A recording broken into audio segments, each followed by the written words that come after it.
This is Dr. Ron's Words of Wisdom, words on leadership, goal setting, productivity, and a whole lot more. I trust that today you will consider this your vitamin and supplement for your mind and heart. And wherever you receive podcasts, would you please subscribe to Dr. Ron's Words of Wisdom, leave a rating and a brief written review. Also, if you'd like me to call you on the telephone, get on my calendar. Let's talk for 30 minutes and see if there's an opportunity for us to work together or to see if I can be of any service to you. And to do that, you go to drronblake.com/call. Dr. Ron Blake /call. You go online, fill in the information. I will call you on my cell phone. Get on my calendar. I look forward to talking to you. Let's look at the subject of setbacks. Every one of us has had a setback. As a matter of fact, I'm going to give you 11 ways to take your setback and turn it into a springboard to the future.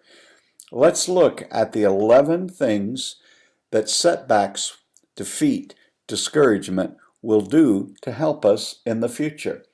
The first launching pad off of your setback or out of your setback is just come to the understanding that things going wrong, failures, defeat, discouragement are a part of life. In essence, number one is when you've experienced a real setback, you need perspective. You're not the first person who's ever had a setback. You won't be the last. Let me be so bold as to even say, this will not be the only setback you have. This won't be the only discouraged time. This won't be the only time that things do not work out your way. In the midst of it, when there's so much emotion and it's so hurtful, it's really hard, but as soon as possible, as early as you possibly can do it, gain perspective. Success is not final, and failure is not fatal.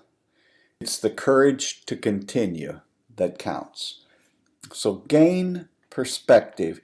Success is not going to be with you every moment of every day, and failing is not going to destroy you. So the first way to turn your setback into a springboard is to gain proper perspective. It's a part of life. It's a part of leadership. The second item that will help springboard you from your setback to the future is use it as a motivation tool. There's nothing that will clear your head like something not working out the way you wanted it to, and then allow it to motivate. Now, for some folks, it demotivates them. They just sort of go through life believing they're going to go from one success to another, or if something is hard, or something didn't work, or there's opposition, or I don't know that I can do it, they just sort of give up. Use it rather. Find the seeds of motivation within the setback that you've just experienced. That's why you should read biographies of folks. You'll find that anyone who has accomplished anything in life has experienced numerous and many, many setbacks. Just expect it, work with it, and move ahead. Find some motivation there. Find, what am I going to do now that I'm here? Let me pick myself up. The third is, like the second way to take your setback and turn it into a springboard, is what is the teaching moment? What is the teaching moment? In anything and any time I have experienced a setback, when I got past the emotion, the hurt feelings, the disappointments on my part, there was always something to be learned. There was something to be learned about myself. There was something to be learned about other people. There were principles. There was things to learn about. Was the timing right? Did I have all of the information? Did I have the right attitude? Did I do all of the due diligence that I could do? There's a saying that says, if you learn from defeat, you really haven't lost. And I've learned a lot of things, but some of the best lessons I've ever learned came through a setback, a bitter disappointment, a time where I didn't know if I would recover from all of it. And as painful as those situations were, as uncomfortable as they were, and I've never gotten on a bus to say, take me to the next catastrophe, I have to say that some of the greatest lessons I've learned in those kinds of situations. Bad enough to have a setback, it's catastrophic if you didn't learn anything from it. Find the teaching moment and seize on it. The fourth item in how to turn your setback into a springboard is, again, like the first one was, what did I learn? But what did I learn that can be applied? There are some individualized lessons that you learn in setbacks. You may learn, well, I'm not going to be able to work with that person, or that person doesn't have a very good character. That's not what I'm talking about. You will learn those kinds of lessons. You'll learn lessons about yourself. But anytime I experience a setback, I look for two things. There are individualized things about myself and the people involved that I've learned, and I'm not depreciating that. That's important.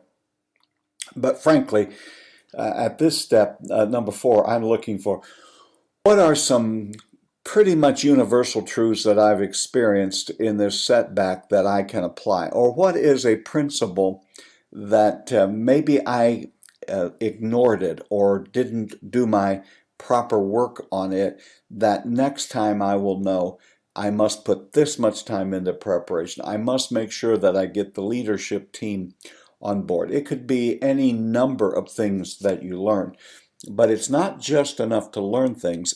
You must learn, this is what I must apply is the next time that I develop this. Number 5 leads right into it. The 5th step from turning your setback into a springboard is develop introspection. Now, we all think about ourselves because we think everyone's watching every move that we make. Everyone is concerned about what we're going to do, and it's really kind of a rude awakening when you come to that place in life and realize very few people in the world think about you other than you and a few of your friends and loved ones. But one thing that can be lacking in the life of a leader is this area of introspection. Can I learn from it? Now, we've talked about what did I learn specifically and generally. How then can I take the general principles and apply them to the situation? The next one is a logical step. What did this failure, what did this setback teach me about myself? Am I too thin-skinned? Am I too frightened of criticism? Am I more interested in being liked by people than being respected? Am I more interested in slaps on the back than I am living by integrity? There are all sorts of lessons along that line to be learned. So make sure that the loss has made you an introspective person. The 6th area that you can use to take your setback and turn it and allow it to become the springboard to the future is learn to laugh at yourself. This I have developed over the years. I think I have a reasonably good sense of humor. But one of the reasons I do is I've done so many dumb things down the years that I can laugh at. I look back on things that have happened to me that at the time were crushing blows. They were really major setbacks. And I'm able now to see in hindsight some of the things that I did to contribute to them. Now, you understand that many of our setbacks happen to us through no fault of our own, that we've not done anything wrong, that they're just facts of life. But learn to laugh at yourself. It is a great stress and tension reliever when you can laugh. I'm always a little distrustful of people who are continually making fun of others but can't take a joke themselves.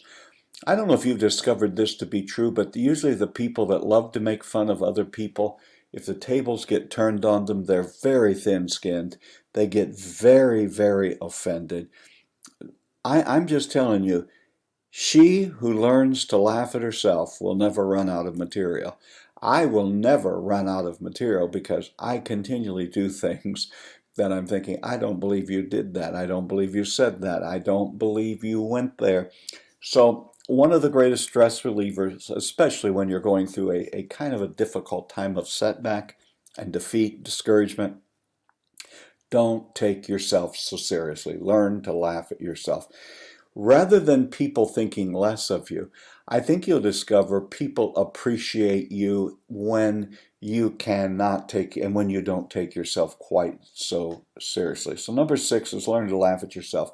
Number 7 in taking your setbacks and allowing them to become a springboard is don't allow the setback to make you become a more timid person. Cautious maybe is the better word. You also hear people saying, well, because of this mishap and this going wrong, they have become a little gun shy. Don't become gun shy. Don't become timid. Don't shrink back and not be the leader that you've been called to be and that we need you to be. Now, caution is great. Being reasonable is a wonderful attribute. But don't allow this setback to just defeat you and beat you down and cause you to go sit in the corner and being afraid to ever contribute again. Failure happens to everyone. It does. It was Thomas A. Edison who said, I have not failed. I've just found 10,000 ways that won't work. That was when he was seeking to create the incandescent light. You're going to have to fail at a few things to be able to succeed at anything. And failure is not the opposite of success. It's a part of success. So it just happens. It happens to everyone, and it'll happen to you again. So it's all right to be reasonably cautious, but don't become afraid and timid and hide out, afraid to make decisions. Number 8, way to take your setback and allow it to be a springboard into the future, a positive future, is I think setbacks are wonderful schools to develop critical and strategic thinking. Because as you go back and do an autopsy on the setback, what went wrong? How did this happen? What should I have seen? Sometimes there's no way you could foresee what all was going to happen. But it's a wonderful life lesson in which the lesson to be learned is how can I become a better critical and strategic thinker? When I'm putting something together, what do I need to think? What are the holes? What am I leaving out? How can I tighten things down? How can I help alleviate this kind of thing not happening again? And that's how you take that setback and allow it to become a springboard, is by developing critical and strategic thinking. The 9th thing I would say to you in the midst of a setback that will help you to use it as a springboard is to stay calm. Don't become irrational. Don't fly off the handle. Don't run around like you've lost your mind. Stay calm. If you're a spiritual person, pray, talk to the Lord, but stay calm. I know that's difficult to do, but we make very few very good decisions. Very few decisions that are positive are made when we're in a frantic state. Stay calm.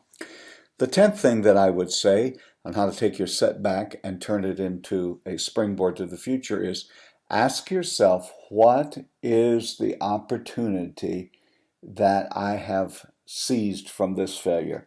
In every failure, there's usually an opportunity to pick ourselves up, dust ourselves off, and keep moving. Failure is simply the opportunity to begin anew, this time hopefully a little more intelligently. So see what the opportunity is. The 11th and final thing that I would say on how to take your setback and make it a springboard is focus on the future. Far too many people are paralyzed by the past, what didn't work, how they were hurt, how something didn't go the way they wanted it to go. You can't change any of that now. Pick yourself up, get a plan, and focus on moving forward into the future. Do not allow the setback to cause you to just give up, huddle down, and say it's over. It's not over. Find the lessons to learn, get some motivation, find the teaching moment, apply what you learned, be introspective, learn to laugh at yourself. I know you can't do it the moment something happens, but you'll be able to. Develop some critical and strategic thinking skills. Remain calm. Always ask yourself, what is the hidden opportunity here? And I'm always going to focus on the future. You've been listening to Dr. Ron's Words of Wisdom.